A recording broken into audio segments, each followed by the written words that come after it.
We're back. It's a quick turnaround, Tyler Hall. This is episode 51 of the Shutdown Inning. I am Steven Rissotto alongside, as always, Tyler Hall. Tyler, what's going on? Hey, everybody. Did you say 51 or 52? It's, well, I said 51, but it's 52. actually 52. So that's how's But that? but yeah, we have more episodes in the last 5 days than in the last 5 months. Let's go. Woo! It's October. Um, yeah, it's October. It's the fun time of the year. The grind of the summer's over and we're into the postseason. So yeah, we wanted to talk a little bit after those matchups have been set. Um, yeah, and a few other pieces of news that have hit the baseball world over the last few days. Yeah, a bunch of people woke up after September ended. So, that's a plan. That's a yeah, bad Boo. pun.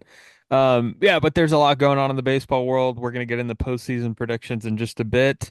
What has happened in the postseason so far? A lot of fun stuff. But first, kind of a sad note, I guess, for baseball. Well, you can interpret it any way you want, but a lot of people are mourning the death of baseball legend, all-time great Pete Rose, who passed away at the age of 83. And Pete Rose, of course, was the hit king.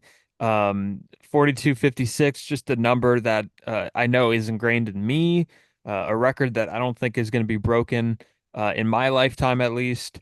He is a part of so many winning teams, what, three championships, I think, countless all-star games, one of the best teams of all time, just a model. Anybody that grew up in that era was just like, playing like Pete Rose because he's Charlie Hustle, but a complicated legacy nonetheless. His career ended and kind of, all went to shit. I don't want to say all went to shit because he had a great career, but a good run managing, but just a very controversial figure who ended up getting into gambling. But what were your reactions seeing Pete Rose passing away? At first I was just kind of shocked. I didn't know. I mean, I knew he was getting old, but I didn't know if his health was failing. But yeah, it like you said, it's a lot to unpack for the Pete Rose because you look at the playing career, but then you got to discuss the off the field stuff. It's funny, I actually just pulled up his his baseball reference. He actually won the Roberto Clemente Humanitarian Award one year. Um, so a lot. I mean, here, let's just cut to where I know we're going to end up. Do you think he belongs in the Hall of Fame? I mean, I see, this is like a very interesting non-answer, but I see both aspects of it. The number one aspect I see of it is when you break the rules, a lifetime ban is a lifetime ban. And I understand that there's, an appeal process and everybody's got their right to do that and file for reinstatement. But every clubhouse has it listed that you can't bet on sports, whether your team is to win or whether you bet on your team to lose. And from what we know in the Dowd report, Pete Rose bet on his team to win. Now, again, like you might think, like, oh, then why didn't he bet at all some nights? Does that mean he wasn't confident in that night's pitcher or whatever?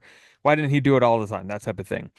Um, but I just think that, and especially he didn't really change in his life, right? When you file for reinstatement, that means you made a massive change in your life, and Pete Rose didn't. He was still, I mean, I think he had a Uh, podcast where he would make picks and stuff. But his job was literally to sit at a Vegas casino and sign yeah, yeah. baseballs. And again, the flip side to that was doing that, like what you just mentioned, he was one of baseball's best ambassadors. He was in front and center 20, not 24 hours a day, 20, not 24/7. God, multiple All hours a the day, time. all the time talking about baseball, spreading about baseball. So that's a good thing about it, right? And then the bad thing about it, and the other side of this is the hypocrisy with Major League Baseball teaming up with DraftKings and FanDuel and other sports doing the same thing. And it's almost like Pete Rose, Was I don't ahead want of to, his time. was ahead of a little bit, but like still, I think when you're in uniform, it's really tricky. And I think the Baseball Hall of Fame has taken not taken the lead on this. They've followed what Major League Baseball does, and they've implemented a rule of their own saying if you're ineligible, you can't do it. I he's not he hasn't even been voted on. It's difficult because he's dead now, so he's never going to get to go in knowingly, right? Well, I've Um, always thought that they would just wait until he passes away. Maybe not like right away, but I yeah, think, they just didn't want him to have the satisfaction of knowing he made the Hall of Fame. yeah, I mean, baseball has done things to like honor his playing career. I think was it like the 2000 All-Star game or something when they did the all 1900s team or something, and they brought yeah. him onto the field. They let him be a part of that ceremony, which was huge at the time. So yeah, it'll be interesting. And you're right, man. He just loved baseball a lot. I mean, I'll try to find it if you haven't seen it. But have you seen the 6 minute clip of him talking hitting with Alex Rodriguez and Frank Yes. Thomas? And it's the simplest things, but it blew both of those guys. A-Rod and Frank Thomas are two of the best players of all time, and they were mind blown by what P. Rose was saying. And all he was saying was up in the box, back in the box, away from the plate, Plate. close to Yeah. the plate. Yeah. So, yeah, definitely resting, or however you want to put it. Yeah, he had some things against him that were not pretty, and that tarnish any legacy that he had, and it's unforgivable a lot of the stuff, and it's gonna not look good at his legacy. Yeah. But He, hey, he yeah, you can't tell the story of Major League Baseball without mentioning Pete Rose, you though. cannot, So you cannot. Definitely a very controversial figure who passes away at the age of 83. I want to stay short of saying rest in peace because I don't think I'm there yet, but it is. I understand it's sad for a lot of people in the baseball community. Um, On the other hand, there's some news. Obviously, MLB does not like when non-playoff teams announce certain personnel changes. But the Giants went ahead and made one of their own. They fire Farhan Zaidi. A lot of Giants fans I know who are listening maybe are excited about that. After 6 years, Farhan Zaidi out as president of baseball operations. We'll start there. Not really a surprise, right? We kind of saw this coming with some recent leaks and all that stuff. yeah, I mean, everyone can put their Farhan voodoo dolls away now that he's gone. Yeah, not too surprising. I think. I don't think it was surprising that Buster was involved in the Matt Chapman negotiations. Ownership's part of those all the time, but the fact that it like leaked out and said that he was integral in making that deal happen, I didn't take that as wow, maybe Buster will take his job. I took that as wow, like they're just planting the seeds of Farhan needed help to get some of the things done that we wanted, and kind of start opening the door slowly before the season ended. So yeah, and 6 years, one playoff appearance, one winning season. Not too surprising for a team that always strives to be, one of the marquee teams in baseball, whether that it happens or not. That's Yeah. how they operate. That's their standard, and so not too surprising that that didn't fly.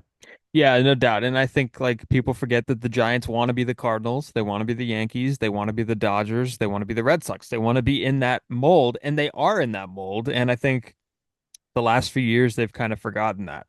And they got to be consistent winners, and it just wasn't happening. It is a results oriented industry, and if you're not showing up, you're not showing results, your job's going to get lost. And you mentioned it, Buster Posey is his replacement. That was surprising on my end. I had written a little bit about it on my Substack. My main question was, would he want to do it? And what would it mean for, his legacy and everything? But after thinking about it, I think people are smart enough to separate the player Buster Posey and the new president of baseball operations, Buster Posey. And, he's got as high as you could go in terms of image with the Giants organization. So that's why I wondered if he would be able to do it. But he's a smart guy, intelligent. He's going to surround himself with experience. He's kind of mentioned that already. But it's going to be interesting to see how this all plays out and see what the philosophy is under Posey. Yeah, and I think that's part of I've seen a lot of people talk about how it's only a 3 year deal. I think it's basically as long as Buster wants to do it, Yeah. they're going to let him do it. As long That's as all of he's, them start doing a off good like that. job. Yeah. And I think, I think he's self-aware enough that if he's either not into it or not, getting the results that he expects from himself and the organization, that he'll back away anyway and just go back into just his ownership role and still help wherever he can. So, if after 3 years, it's not like there's going to be some, oh, well, they extend Buster. If the team's improving and Buster wants to keep doing it, it will be a 5, 6, 7, 8. He could end up being Cashman for the Yankees, basically. So hopefully it goes that well. As far as the Yankees, I think only have one championship like in the last 20 years, but if Buster's doing a good enough job that they don't feel the need to make a change for a long time, that would be a win for everybody. Yeah, and I think everybody's happy about this. I think the players that are going to be recruited would love to see someone like Posey at the front of this.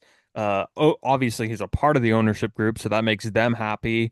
The fans, it's Buster Posey, that makes them happy. So, like, universally, it's kind of a fit for everyone. The only thing is, like, he's not experienced at this, and he would need to surround himself with experience. And that means experience in the general manager position.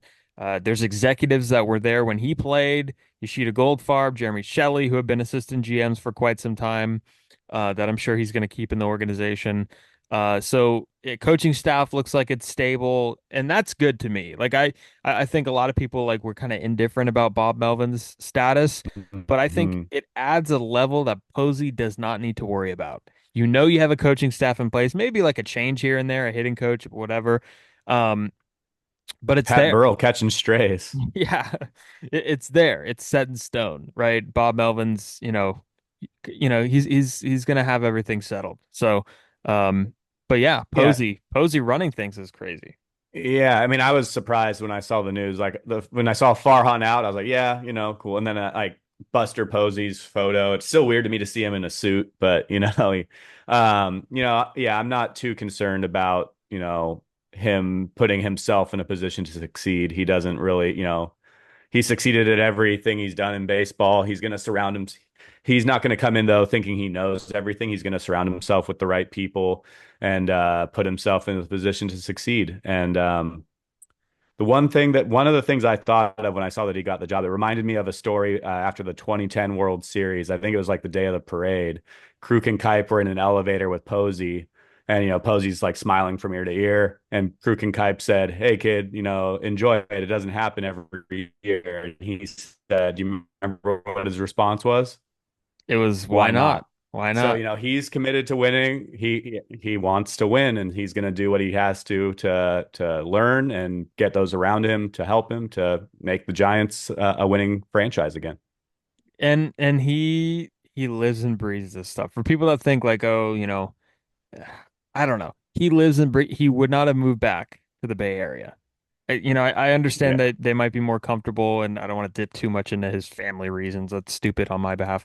But there's a reason he wanted to invest in the Giants long term from an ownership perspective. There's a reason he basically, from what it sounds like, asked to take the ball for this. He wants to do it. He wants to, bring it. He mentioned in the press conference the likes of Cepeda and McCovey and Mays and Kent and Bonds and how some of that was lost over the last. The Giants took all the stuff down, and I didn't realize this until like someone said it, probably at the end of Kapler's time. Like, there's no 2010, 2012, 20. There's not. There's really not. The only place you could see that is kind of in the tunnel. Um, but you just don't see Are any you of the talking about like references. where the players are? You mean like in the back Yeah, of the house? They kind of scrub the history. they scrubbed the history. Wow, Yeah, that's surprising to hear. yeah. So, So I'm and I assuming know some of that's that coming will be back. back under Buster. Yeah. It'll be back. It'll be back. Should we get But into postseason? Buster Posey's goal is to get the Giants back to the postseason winning championships, and here we are. The weekend itself wasn't too, we talked about it in our last episode. The AL cinched up right away because I think the Twins lost their game on Friday, so that kind of locked up the seeding in the AL. The National League did take us all the way to Monday with that crazy doubleheader, and Game One of that doubleheader was an instant classic. I was working, Steven. Some of us are professionals, but I was tracking it on my phone nonstop. It was like every time I checked the phone, some team had scored two or three runs to take the lead on the other. Were Yeah. you able to watch the game? I was able to watch the first game. The second game is like a so-so. But I was able to watch probably from the fifth inning on, and that was pretty much all you needed. I mean, it was an instant classic. And in these games where it's like there's something heavy riding on them, and you realize all eyes are on it, they have a way of coming through. And Albies hit the bases clearing double. That put the Braves ahead, and then Francisco Lindor kind of golfed one out to center.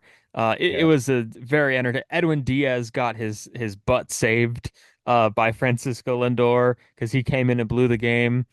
There's just so many variables to it, and there's a lot of people, and this is interesting. But I think both New York teams being in the postseason, as much as I don't like saying this, it's good for baseball. And we're gonna get into why I think a lot of the Tigers and the Guardians and the Royals of the world, why it's good for them to be in there too. Like there's a good blend of both, and I think it's gonna keep things fresh and entertaining. But I did see that game, and it was weird because they celebrated at the end of the game, or at the end of both games, they celebrated kind of jointly, right? They both had Yeah. champagne celebrations, so it was kind of weird. Yeah, it was odd, and I kept an eye on game two, not as closely as game one, because you never know what will happen, but I kind of assumed it would go the way of the split. The Mets had no reason to, play anyone of note really. And so like the Astros, or sorry, the Arizona Diamondbacks, not too thrilled with the results there and how the Mets kind of rolled over in game two, but hey, should have won another game, I guess. Yeah, you put yourself in that position, no doubt. But yeah, and it kind of set the stage, to be honest. I think it was great momentum for like the wild card series too. Yeah, it was kind of nice to not have that dead day between the regular season and the playoffs. I know for sure the Braves disagree with that now, but the Mets are still alive. But yeah, it was good to kind of just ramp everyone up, having especially with one of those games, like we said, being such a instant classic. But yeah, that set up the wild card that we had hoped to record before, but three of these series are over. We're recording on Thursday morning, so the Mets and Brewers will play the two most exciting words in sports, game three, this afternoon. But how did the other series work out? If we had made our predictions before the series, are you surprised how any of this turned out? A little bit for Baltimore. I guess we could start there. I know you're gonna get into kind of what went wrong for them in just a little bit. But I they couldn't put much together. Um, but then again, it's hard to rule out what the Royals did. Seth Lugo kind of ran into trouble in game two. I watched a little bit of that. Um, and then of course Bobby Wood Jr. had the big hit. So it was interesting to see the Orioles go down the way they did. It was interesting to see the Braves go down the way they did. The Braves just weren't healthy. I mean, Yeah, I they mean, didn't yeah, have, that's been their thing all year, really. yeah, No Strider, no Acuna for the whole year. Snuck in on the last day of the season to make the postseason. yeah. The Padres have been playing really good ball for the last several weeks, or months even, really. The one that turned out where I would have gone the other way was the Astros Tigers. Hmm. That with the Tigers pitching, it's Scooble and then chaos, as AJ Hinch has said. And I just wasn't sure. I think one thing that helped them is the short series, but I knew they had to win game one with Scooble, otherwise they were going to be in trouble. But they did that, and then chaos reigned supreme yesterday as they swept the Astros, which I know brought a tear to many a baseball fan's eyes. Yeah, playoff baseball has a way of doing something because Andy Ibanez, the guy that had the biggest hit, like was hitting under 200 for the past, I think in August and September combined. I saw that stat on the broadcast. And he Yeah, comes in against Josh Hader. That was a string pulled by AJ Hinch to pinch hit him, and then just rips a 3-run double, and the Astros are in the Tigers end up going ahead. So it's moments like that where some unlikely heroes could come through. Um, and that snaps Houston what 7 straight trips to the ALCS. So yeah, something that we will not see Houston go on. So uh, yeah. I mean, they looked shell shocked in the dugout after the game. It's going to be a lot of potential changes with the Astros. I mean, Verlander didn't even yep. make the wild card roster. Probably, well, I won't say probably, but potentially Alex Bregman's last game in Houston. Does Jason Hayward retire after this year? I know he wasn't like a key piece or a long-term piece for them, but just kind of looking at some of these teams as their seasons come to an end, what's next for some of these guys. And also we talked about it briefly before we started recording, but we have to mention that the Tigers 26-man roster had a lower payroll than Josh Hader this year. That's incredible. Unbelievable. That's incredible. I mean, what is most of it Javi Baez? Probably. Was he on the roster? Oh, was he? I Is he on the roster? feel like if not, like I don't know how that because Baez is probably making what 13, 14, 15 a year. Yeah. So So he that'd be must a not be on lot the to roster. stretch. That'd be a lot to stretch over 25 other dudes. But yeah, I mean, even if you break it down, even if you know, it was like 18.8 million for 26 guys. That's like almost league minimum for everybody. That's like Yeah. 750 grand a guy. So gotta love baseball, man. Yeah. No, that's really an incredible Um, story. yeah, and then so the one series that's still going, like we mentioned, Brewers Mets. Any thoughts on how you think that will play out? This I'm assuming it's afternoon, maybe. Um, Let's look at the time. yeah, I think, 4 o'clock Pacific. yeah, who's pitching? It's Quintana. Quintana versus Tobias Myers, I'm assuming is Yeah, how it's Tobias pronounced. Myers has been good, but I think I'm gonna go with Milwaukee. I'm gonna go with Milwaukee for the main reason that they have a lot of momentum, and I think the big home runs, the big home runs that they hit with Jackson Chirino, I can't say his name. Churio. There's no Churio, N. yeah, and, yeah, Churio and Garrett Mitchell, they were huge. Um, I don't think the world knows too much about this Brewers team, but they do have some weapons, especially in their bullpen. Their starting pitching's okay, but they have a group that might be able to go deep in the postseason, especially on the pitching side. I'm gonna just literally roll with their bullpen for this entire postseason. So I think they could go deep. Um, I'd be interested to see what Quintana does today. I know by the time this gets out, uh, the game has started, but um, yeah, no, I don't know. I think it's going to be difficult because I don't know how much the Mets know about Myers, but yeah, Yeah. Yeah, it'll be interesting to see. These short series, basically anyone's available aside from maybe the guys who started yesterday, but like, you know, it'll be interesting to see. I don't it's kind of a coin flip for me. Just to be uh in contradiction with you, I'm going to say the Mets are going to win. Um and we know a lot of people in some of our group chats have predicted the Brewers to win it all. So their whole postseason bracket is relying on this matchup potentially. Um, so yeah, so should we just? I don't think we need to get too much into the matchups for what's happening next, but maybe we can kind of predict out what we think will happen now that we know the division series matchups. yeah, we could go through some of these teams. I guess you want to start in the National League. Let's stick with Milwaukee, the Mets, and Phillies. One of those teams are going to play the Phillies.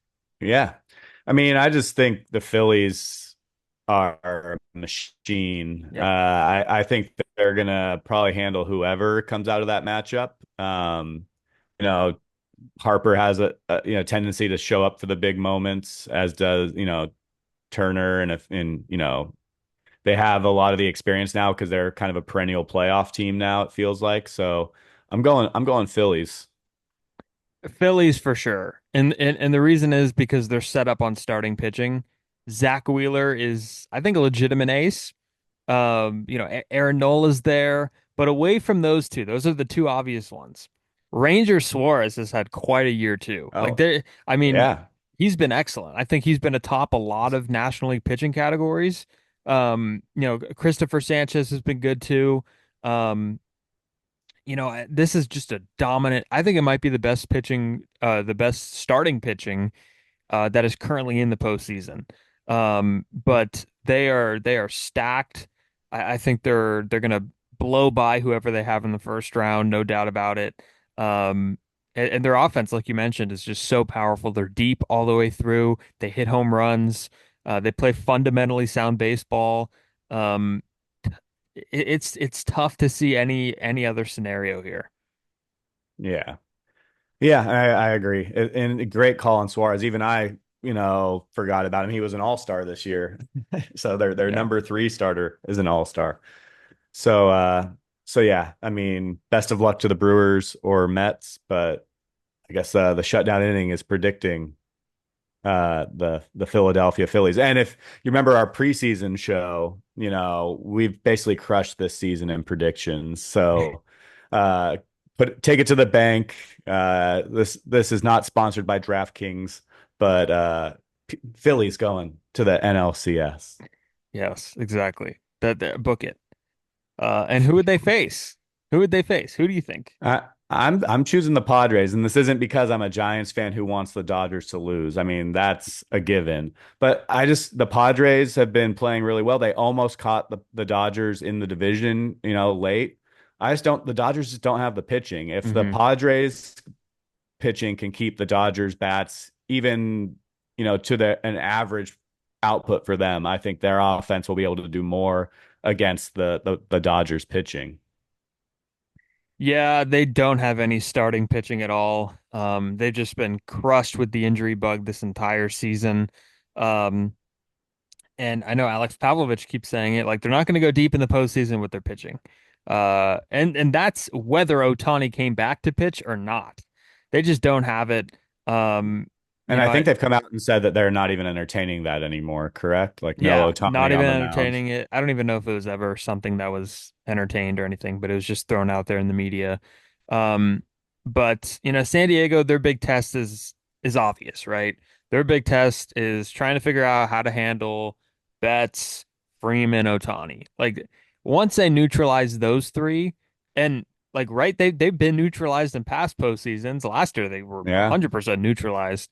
Um, Yeah, I and mean, Betts was basically non-existent last postseason. yeah, I think both of them had like one or two hits the entire series, um, or like The three the hits combined or something. the one X factor, and this isn't necessarily a hot take considering he went 50-50 this year, but the X factor might be Otani. He's never had the postseason lights on him. And if he, plays like he did in Miami a couple weeks ago, anything is possible.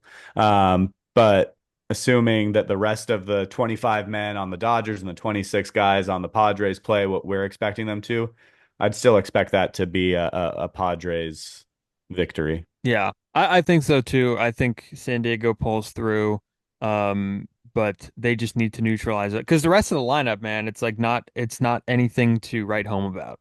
But if you're a Padres fan or if you're a fan in the rest of baseball, a fan of the rest of baseball, not really wanting Dodgers stuff, then you might want to mute the TV because it's going to be all Ohtani.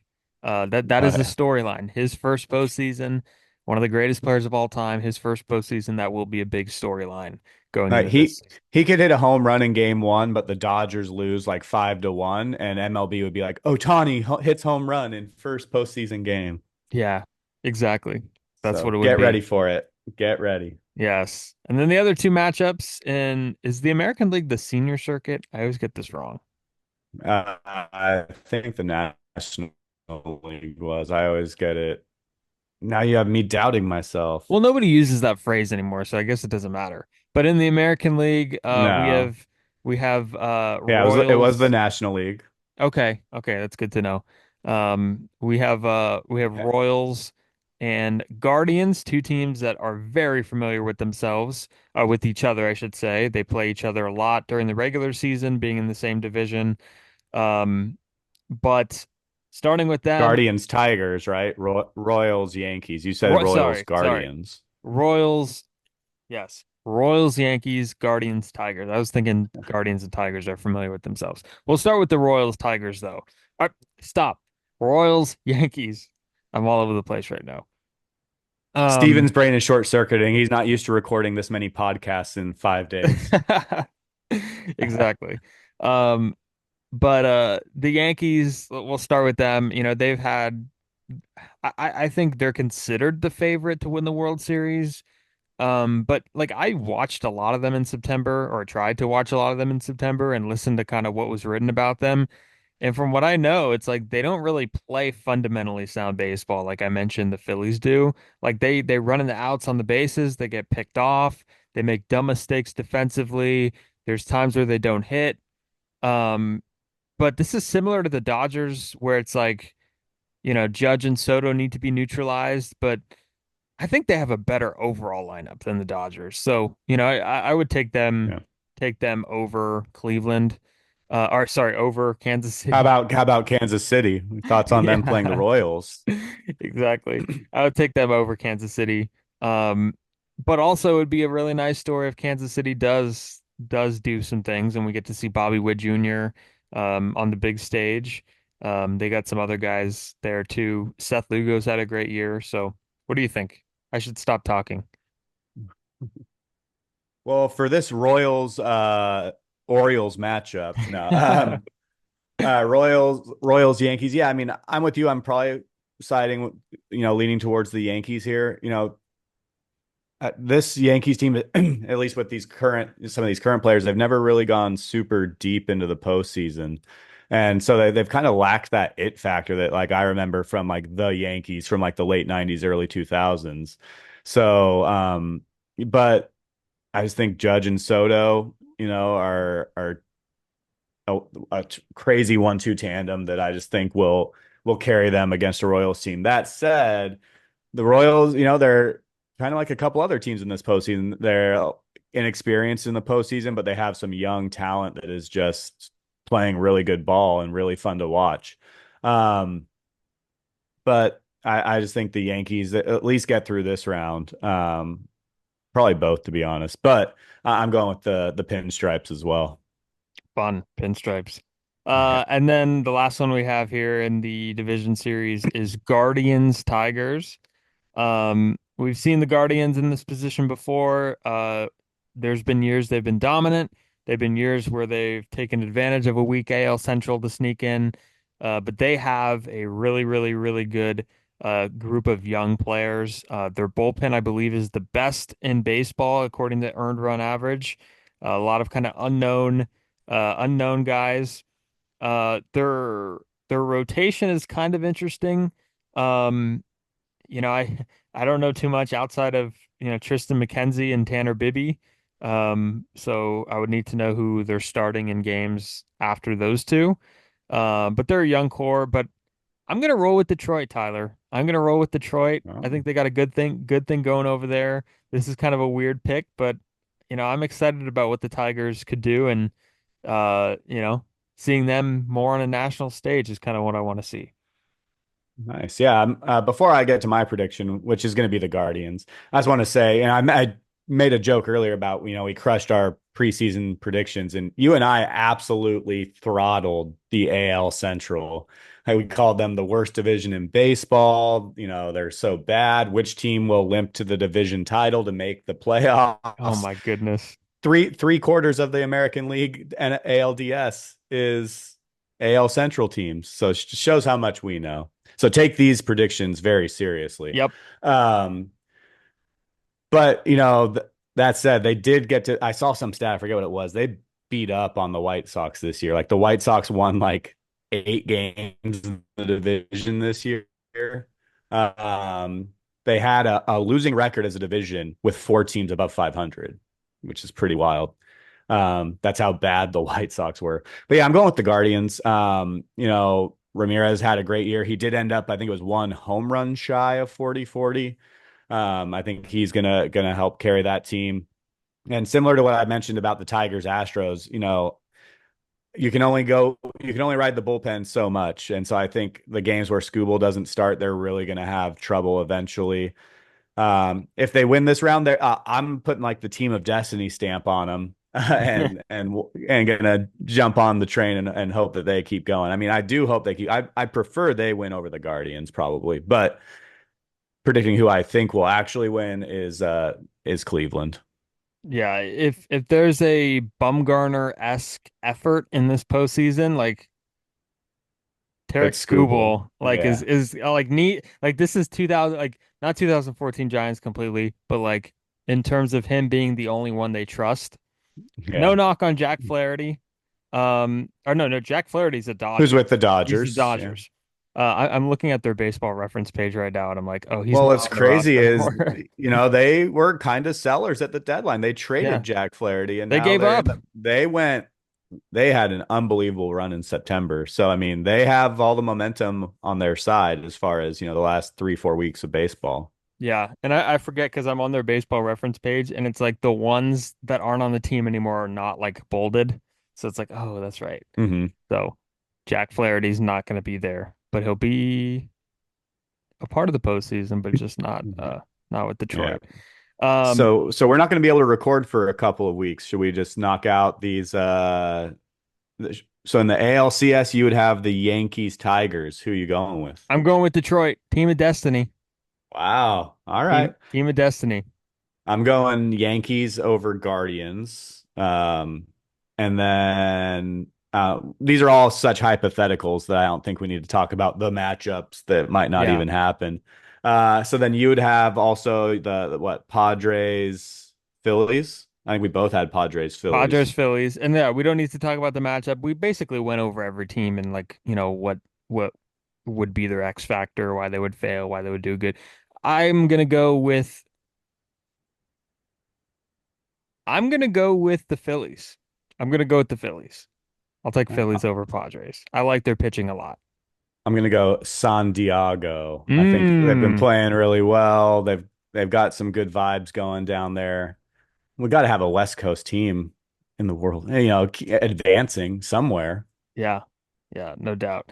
And then I guess we have World Series. I'm gonna go with the Phillies taking it over Detroit. Team of Destiny ends there. Phillies win their first championship since 2008. All right. So then I would have Padres, Yankees, and I'm gonna go Padres. A rematch of, I think it was the '98 World Series. The Padres are gonna bring it home, all these years of them trading prospects for studs and then flipping some of those studs for more prospects. They're gonna bring it home. Like I mentioned, I don't think the Yankees have just that it factor. I think the Padres have the momentum and kind of that swagger to. I think that would be San Diego's first World Series. I think they've lost the two that they've been in, if I recall correctly. Yeah. So yeah, San Diego world champions, Wow. So we which are which means the Royals will beat the Mets. all the exactly. Uh, Baltimore facing the Orioles. Yeah. Yeah. Um, So yeah, good picks. I could see it. yeah. So I got, it's been only just a few days, but we were able to put together some ups and downs. So we'll open with the three downs. I'm gonna go weekday day playoff games. It just makes it so hard to watch. Like I mentioned, even the first game of the doubleheader with the Mets and Braves, I had to just track it on my phone at my desk. I wasn't able to watch. And these games are so important to the postseason. And just watching postseason baseball, like every pitch is important. And so giving so many fans the opportunity, not the opportunity to watch those games, it just kind of sucks, man. Yep, really difficult. I was never able to watch them when I was a student, and I'm not a student anymore, and I'm still not able to watch them, even though I'm an unemployed post-grad student right now. Um, but it's still very difficult to get around watching. And yeah, no, I'm not a fan of them. I remember Buster Posey's grand slam in fifth grade. You're gonna hate me for saying the fifth grade part, but Buster Posey's grand slam in fifth grade, like we heard about somebody was like Posey hit a grand slam, and I was like, oh, I didn't get to see it. What the hell? So yeah, it's always bothered me, but I don't know what else they could do. Yeah. Um, yeah. I mean, especially I'll be interested to see how they stack the DS schedules. I kind of get the wild card round. They've got to get four teams through in 3 days, and you don't want to stack two games against each other really, because then you have the same issue. But it just sucks. Like you said, I don't know how they resolve it if they can, but it still sucks not to be able to watch every playoff game if you so choose to. Yeah. Down number two, I'm going with the Orioles offense. We didn't really touch on it up above because we knew this was going to be a down, but they gave up 3 runs to the Royals and lost the series. They've been sputtering for like 5 or 6 weeks. Young team, so hopefully they just learn from it and bounce back. But I mean, that's brutal to score 1 run in a playoff series, and your pitching doesn't let you down, and you still go home. Yeah, my predictions would be a lot different if they were still in the mix. I really like the idea of the Orioles going somewhat deep, at least to the championship series, because I think those young players would really benefit from it. The Gunnar Hendersons, the Rutschmans, the Jackson Holidays, they would really benefit from experience in October. And I think, you know what? Maybe it just delays that because they're going to be back. They're too good of a team, not to be Yeah. back. This was honestly just a standalone thing. They're really not that bad. They just had a bad stretch. So that's not who Yeah. they are. I think hopefully they understand that, but it did come at the worst possible time, and now they're eliminated. Yeah. Yep, that's a bummer, but like you said, young team. Hopefully they bounce back, and this isn't the last we saw of the Baltimore Orioles. That is for sure. Last down, I'm going to a forever Giant. Arguably JT Snow saying that he doesn't think the Giants should sign Blake Snell because he didn't pitch in the last game or his last start of the season. I think he was supposed to pitch on Saturday, correct? Yep. Um, and everyone kind of saw it coming. He asked not to start in the game. He's a he's going to opt out. He's going to be a free agent, trying to get that big contract for the second off season in a row.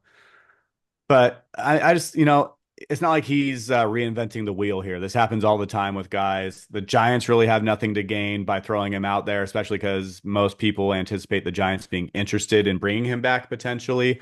Snell obviously has nothing to prove in that game. It's not like people are like, "Oh, we're going to offer you a deal, but we needed to see a few more innings out of you last year to have confidence." So nothing really to gain, and so to just come out and totally thrash the guy and just say the Giants shouldn't even consider re-signing him for it. That's just a down for me, man. Yeah, I'm not a fan of that take either. And for the main reason of like, it really doesn't matter. Like, who cares if he pitched and who cares if he doesn't? He's a Yeah. pending free agent. He had a great year, great second half, I guess I should specify. And he's looking to get paid, and there's really no reason that he needed to make the start. Now, if he made the start, obviously he makes the start. If he doesn't make the start, which he didn't, I don't think it's not that big of a deal where it needs to be like commented on. The fact that this Yeah. raised eyebrows, like there's things worth spending time getting mad about, and there's things not. And this falls under the category of like we really didn't need any type of like discussion about it. Like, who cares? Yeah. Like, the Giants season's over. It's not a meaningful game at all. And it really didn't matter to the point where we needed JT Snow's take on it. And I love JT, friend Yeah. of the show, but we just didn't need it. Like, I mean, it didn't need to have more dialogue than just simply, okay, he's not starting. Yeah, I mean, it's not like he missed like three or four starts. Like once the Giants were eliminated, he's like, "Well, I'm not throwing anymore." And chances are, yeah, he could have made that start and not gotten hurt. But if you're listening, put yourself in Blake Snell's shoes. Like, if you have potentially hundreds of millions of dollars, and there's a chance you could get hurt in like a meaningless game that would stop that from happening, like any sane person would not take the ball in that start. Yeah, and this is In not my yeah. No, opinion. I I agree. I wouldn't. Yeah, no, I agree. And this is the thing where it's like I don't want to say a former player should know better, but you guys like the players are all in this fraternity, and I feel like it's forgotten about sometimes, where it's like, especially with union stuff and like getting paid, right? Everybody should support that. And Mhm. and all the players should support each other getting paid. And the former players, it's like the nobody's making the money that they made in JT Snow's days. They made more, they're making a lot more. But like you should always root for, a fellow player to get paid. And I know he's obviously that doesn't mean he's not rooting for Blake Snell to get paid, but it's like I feel like in a lot of ways you should know better. But oh well. Should we Yeah. go to the ups? Let's end it on a high note. Ah! All right, There we three go. ups. Charlie Blackmon, who, this is one of those things where if you're not exactly from the region or living in the region, maybe it's not a big deal to you. But Charlie Blackmon retired from baseball, 38 years old, long time Colorado Rocky, and I mean long time, spent his entire 14-year career with the Rockies. and he's hanging up the spikes. And again, maybe if you were in a different market, you really didn't care about this, but this was such a big deal to Rockies fans. They put the little number 19 imprint in center field. It was meaningful. He's beloved there. He's a beloved figure. And just hats off to Charlie Blackmon, a really good career, really professional at bat, had a lot of big years, was an all-star four times. So we two silver sluggers. He won a batting title. We forget about Charlie Blackmon, but just a sneaky, sneaky good career. Yeah, I think, National League West fans are at least a little more familiar with him, not being in Denver. But yeah, I mean, he was always someone, up until maybe the last couple of years where if he came up, you're like, okay, like he might turn this game around, and he was just always fun to watch. Lots of hustle, played the game the right way. I think you and I both love a one franchise guy. Yep. Uh, Great nickname, Chuck Nasty. And what was his walk-up song? Like, Oh, it was I know they were having a lot of fun singing it at Coors. yeah, I'm blanking on what It it was. I'm looking was it up too. Your Love. Your Yep. love by the outfield.